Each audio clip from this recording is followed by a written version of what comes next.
What is up, everyone? Welcome back to another episode of Gad Talks. Today we are going to be taking a basic walkthrough and review of the Q1 Bluetooth Smartwatch fitness tracker. Now this is more of a ladies watch, but we are going to do a review on it anyways, because a lot of you guys might find it helpful, since this is, in my opinion, a pretty nice watch for its price. It goes from anywhere between $20 to $25 depending on the website and seller they choose to get it from.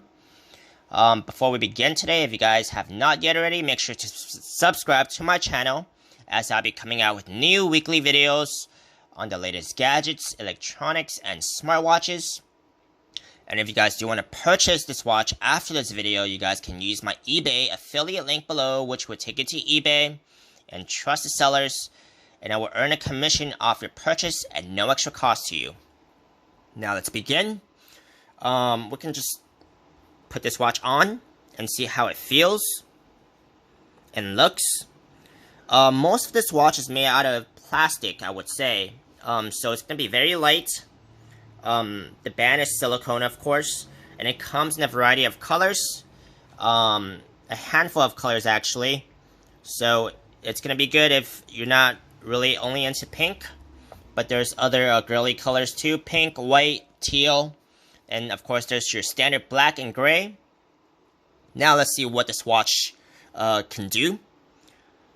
So this watch operates off a semi-touchscreen. So what that means is you have to press this one little section of the watch here for it to go forward with the functions on this watch. So let's start over. You press slow one section right here. It's going to take you to the next feature, which is your steps, distance, calories. I think this is your different sports mode, but I'm not going to get in there because we're not going to count steps or calories right now. But what we can count right now are this is also your sleep monitor. It's your heart rate.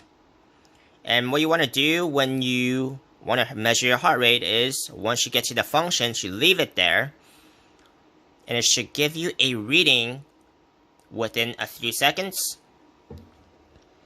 74, it's within my expectations. I expected myself to be in the high 60s or low 70s,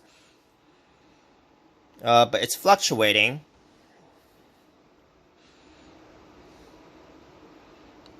So maybe I got a little happy too fast that it was within my expectations, but now it's coming back down.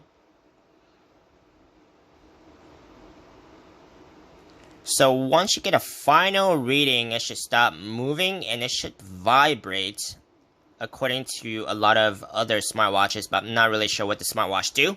I don't think it's going to vibrate, but I think it's really just going to stop. Okay, so it seems like I got an 80. That's kind of annoying because it doesn't tell you if it's the final reading, but it seems like it's kind of tracking it real time.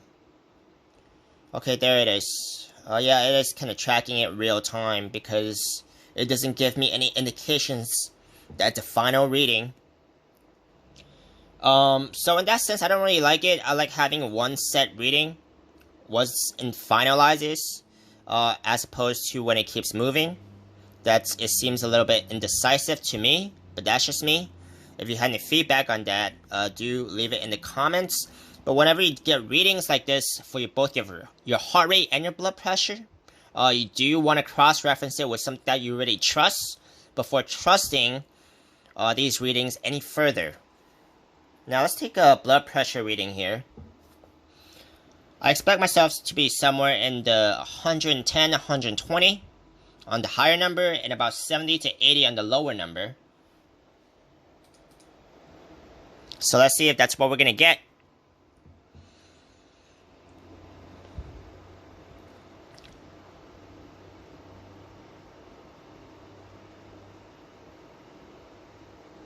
Okay, so pretty spot on. I like that.